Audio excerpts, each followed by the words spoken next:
Amen. Palm Sunday is the kind of the marker, the entrance way into Holy Week. It's when Jesus, in our language, he's started to finish his race, right? He's on Good Friday from the cross, he cries out, "It is finished." His journey that started with his incarnation, Christmas, right? Coming as an infant.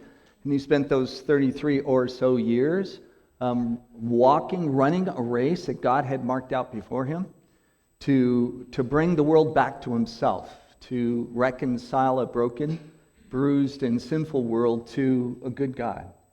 And so on that Good Friday, he cries out, "It is finished." And we do that during our Tenebrae service on Good Friday. But Palm Sunday, he rides in with the palm branches waving, right? And it's this ride of victory. It's the king returning to Jerusalem.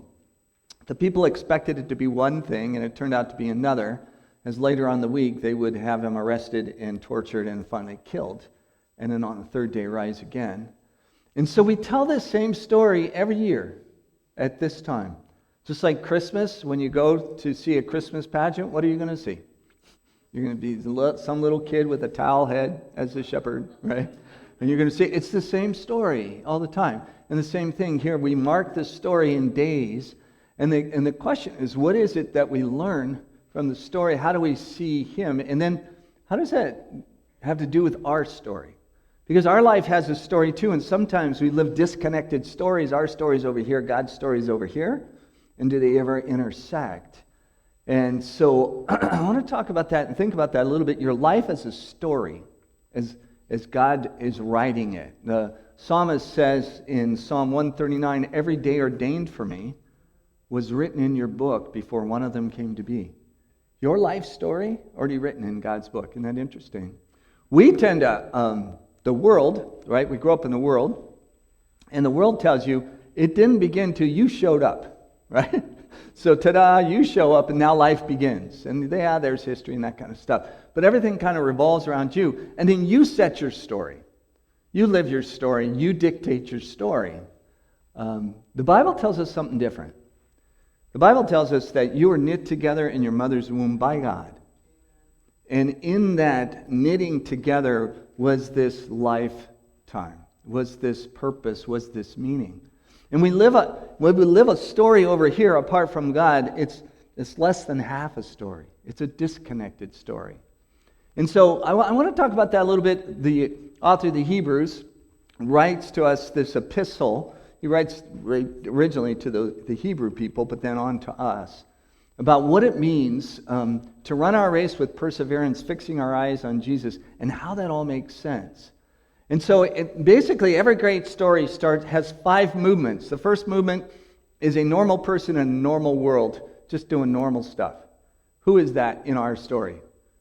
That's us. That's you, right? You got your life, just kind of normal, just kind of going along, right? The second movement then comes this challenge, this invitation to adventure. Think Lord of the Rings, right? There's the hobbit, right, just contentedly sitting doing his hobbit things, and the wizard shows up. Says, "Hey, I got an adventure for you." So initially that sounds good. So the third movement is this normal person now is about to move into the role of a hero, now has to respond and starts the adventure and then has second thoughts. Decides, "Nope, I'm out," right? Sometimes they don't even want to move, right? And every great story has this. Normal person, called to adventure, right? And then there's this crisis. Do I go? Do I not? And then at the time when they're about to either quit or turn away or whatever, comes this compelling call. Comes this thing that just can't let them go. A purpose greater than themselves. That's something that is worth dying for and the rest of it. And then they re-engage, and then they cross some kind of threshold, some kind of new discovery, some kind of victory, whatever it is. Those 5 movements. So in this passage, it's our life. It's our call. So we're all just normal people. And then this passage says, in verse 10, it says that it's talking about discipline. And fathers have disciplined us, right? Our earthly fathers disciplined us. They shaped us for their purpose at that time to try and raise us up well, right? And he says, but God disciplines us for our good, that we may share in his holiness.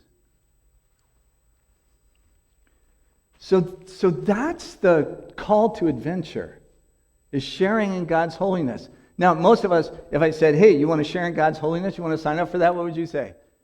Yeah, I don't know. What's that mean, right? And the whole idea is this, that God's holiness means he's transcendent. He's not of this world. He's over it.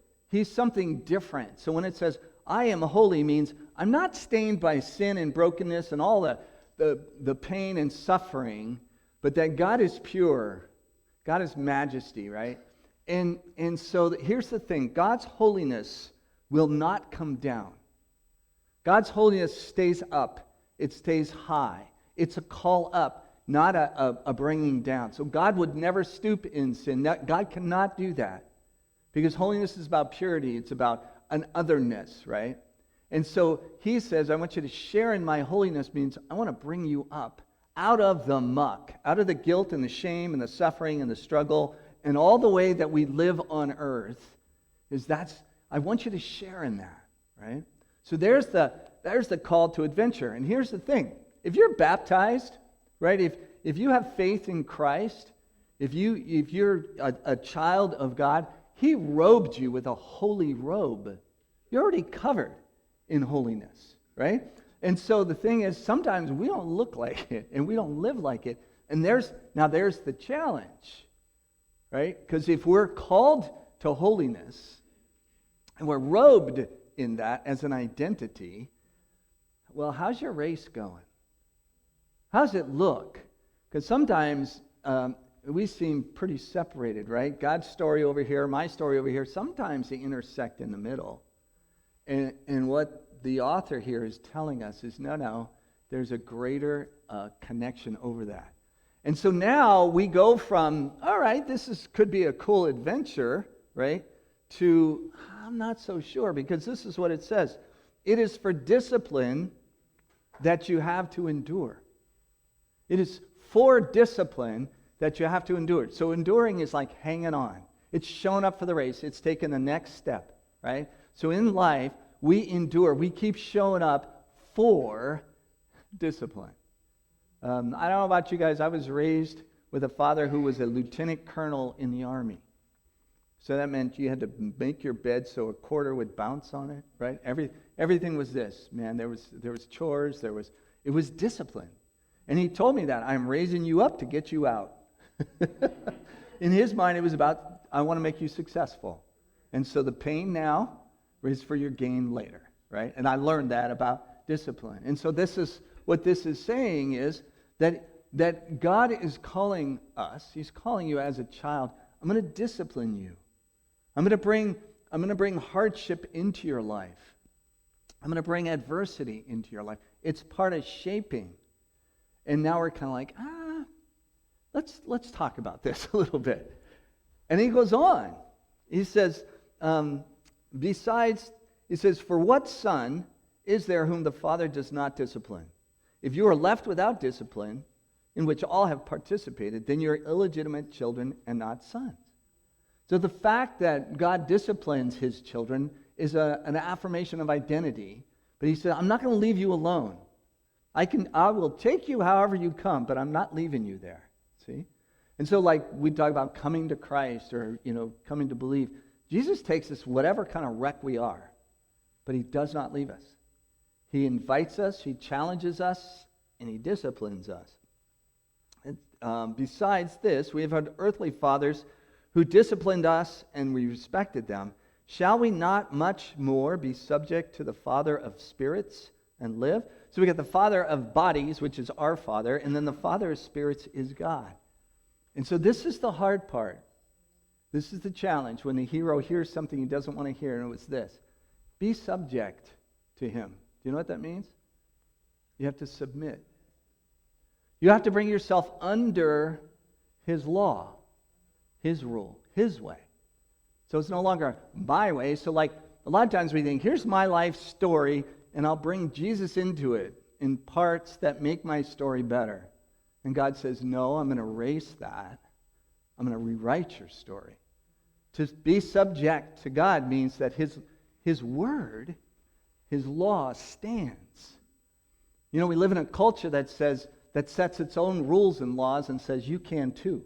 All the way to your identity, right? Basic identity, you can change. This is a permissive culture. This says something different. This says, there are places where it says, thou shalt not, right? It says, you shall do this.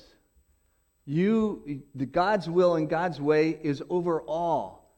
And now, we're at a crisis, right? This is the hero crisis. We've been invited in to share in His holiness.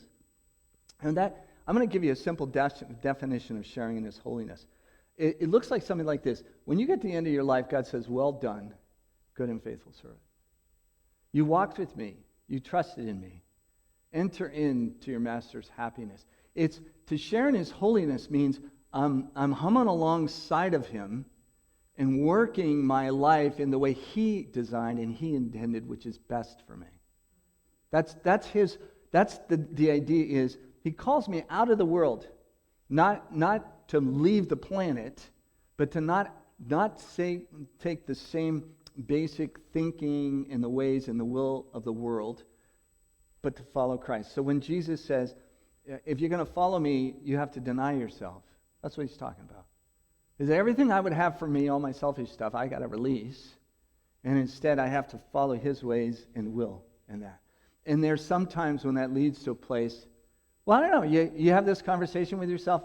I know God says this, and then what's the next word?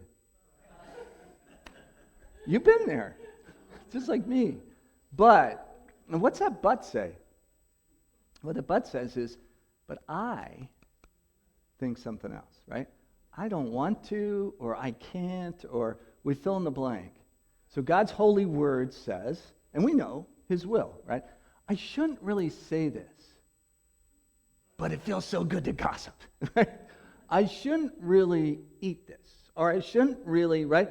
And but when it comes to God things, I mean, those are huge. And so now we have this crisis. Are we going to do it God's way, or are we going to stay with our way? And there's the challenge, right? There's the threat to us when He says that, right? Shall we not much more be subject to the Father of our spirits and live? See, there's the challenge. Our own thinking, our own rational thinking, all the rest of it says, I want to do this. It's my life, it's my will, it's my way. But it's God's will. God's the one who designed us. God has this life for us. And so when it comes down to this, I got a video I want to share with you. It's just a clip. We're going to put the whole video on our website if you want to watch it later on.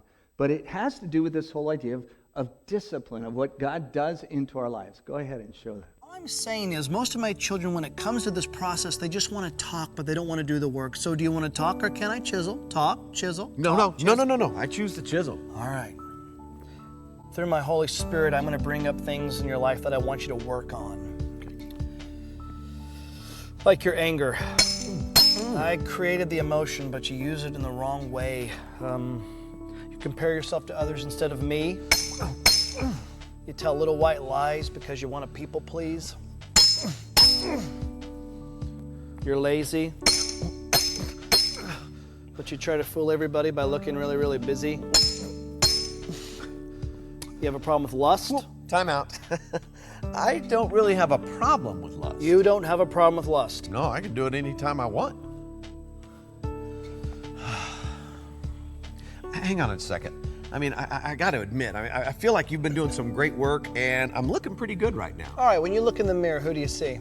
I see me. Okay, then I need to keep chiseling away because ultimately you and other people need to see my son. Okay, don't misunderstand me. It's just when I look more like Jesus, people get uncomfortable around me. I mean, even my church friends, and they're like, "Oh, you're holier than thou," you know. And I don't think I'm supposed to make people uncomfortable. So what you're saying is you'd rather play God in certain areas of your life than for me to be God over your whole life. That is not what I said. That's what you meant. Yes, it is. It's hard to talk to you. You know everything that I'm thinking. I'm just saying you've done some great work. Maybe we take a break, a sabbatical from each other, you know. I'll stay right here, and then, That's just it. You never just stay right there. You're either moving toward me or away from me, but never you just stay. What you're doing is called control. Do you want to control things in your life, or can I chisel? Control, chisel, control, No, chisel. chisel. All right. But can we chisel where I want? That's called control. Oh, okay, I'm sorry.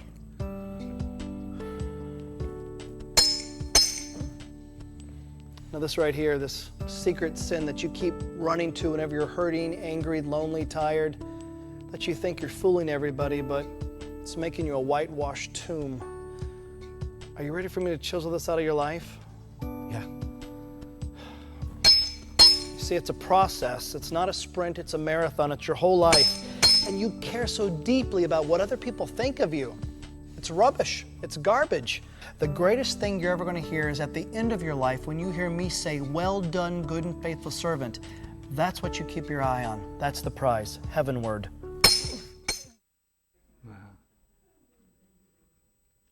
For the moment, all discipline seems painful rather than pleasant, but later it yields the peaceful fruit of righteousness to those who have been trained by it. You catch, this, that is a pretty good skit in some of the things about the idea that God chisels us away to make us into the shape of his Son. The goal of the Christian life is to be Christ-like. That's it.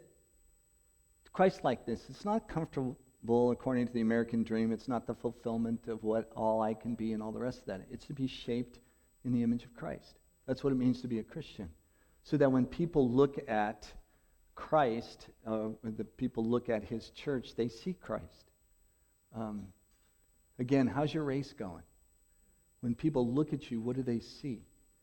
And a lot of times, we're the ones who want to control, right? We want to tell God what to work on, but we fool ourselves. That's a problem with original sin. It changes our sight, and we think we're okay, and God's the one with the problem. I want to show you kind of a graph from to. Go ahead and put that up.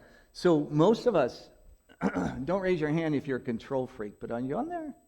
Right? There's people, right, where our number one thing is we have to control everything. Okay? Everything, the time, the hours, the day, who goes where, and all that kind of stuff. We need to be in control. Other people, it's about pride. It's about their self-centered nature, right? And there's a good pride, but it's always about their accomplishments. It's always about them. They get offended easily in the rest of that. And then there's times when we struggle on this whole idea. It's strife. Life is about a competition. It's about, if I don't get mine, then somebody else is going to get it. And life is a continuing competition. And then the last one is that I'm self-made. It's about, I was given and this was how I was raised in my family, is if it is to be, it is up to me, right? You lift yourself up by your own bootstraps. Nobody helps you, da-da-da-da-da. And that's what you become. And this is a self-absorbed life, because with control comes what? What happens when you have lack of control? You have anxiety. You have worry, right? What happens when your pride gets puffed up, but you get deflated by somebody else? What happens when somebody else wins the strife? Right? What happens when your self-made is not enough? And this is where this inevitably leads, and this is where we spend a lot of our time. And so God comes along, and he says, no, I'm going to give you a better picture. I'm going to give you a picture of what should be. This is about sharing with in my holiness. It's about going from control to trust. What if somebody else had control in your life and they did it better than you? That's God's offer. What if humility was really the way to figure out who you are as a gift of God rather than something you have to become? What if instead of strife, you got peace instead? You don't have to always worry about keeping up with the Joneses and everything else going on, because you had the peace of contentment with godliness. And then what is stuff, instead of having to be self-made, instead of always have to project this image or be successful here or do this kind of stuff, what if it was you are already complete as a child of God, totally complete? You know what the writer is trying to tell us how we get from here to there? It's this. It's the chisel. Bing, bing, bing. It's a hard thing in our lives. And the question is simply this: will we submit to God's discipline? The discipline, that word is pregnant. It means instruction. It means shaping. It means mentoring. So the discipline is more than just like physical punishment, kind of. It includes some of that. But it's the whole idea of God shaping us away from this towards this, right? In a sense, we're adopted as sons through faith in Jesus Christ. And then he says, but I'm not going to stop here. I'm not done yet. Because the goal of your life is to be and look like Christ. This phrase that he uses here, for the moment, all discipline seems painful rather than pleasant, right? The short-term pain for long-term gain. But later it yields peaceful fruit of righteousness. What is peaceful fruit of righteousness? Well, it's everything on the right side there. Think about the two ways to live. Would you rather live on the left or on the right? I'm talking location on the screen. We're not talking politics here. All right? I want to read to you a psalm. It's Psalm 131. It's 3 verses. It's easy to memorize, but I keep forgetting it. Just listen. This is the psalmist praying. My heart is not proud, O Lord. My eyes are not haughty. I do not concern myself with great matters or things too wonderful for me. It's a prayer of contentment. There's so much in this world going on, right? It's 24/7 news cycle. It's social media. What's your opinion on this? What's your opinion on this? And this guy's saying, I have turned off my cell phone. I let all that stuff go, right? And then it says, I have stilled and quieted my soul like a weaned child within its mother. Like a weaned child is my soul with me. A nursing child is always pawing, always wanting. A weaned child rests contentedly with his mother, knowing he's safe, knowing he's protected, knowing he's complete. So the picture of the psalmist here is turning off all the outside noise, right? And then being content with God as trusting and humble and in that peace and being God's child. And then the last verse, O Israel, put your hope in the Lord both now and forevermore. It's a redirect of life. Man, doesn't that sound refreshing to our souls to say, yeah, I'd rather be over here. So here's our attitude. Go ahead to the next slide. See, enduring is about letting God discipline shape us here and now for there and then. It's the short-term pain for long-term gain. When we get into trouble, it's when we flip it. I just don't want to. I just can't do this. And so I'm going to do it my way, and I'm going to go my way. And then that's when we put ourselves and all the rest of that in front of God. And that God says, no, here's the goal, remember? This is worth it. I want you to share in my holiness. I want there to come that day and those moments in your life where you hear that from God. Well done, good and faithful servant.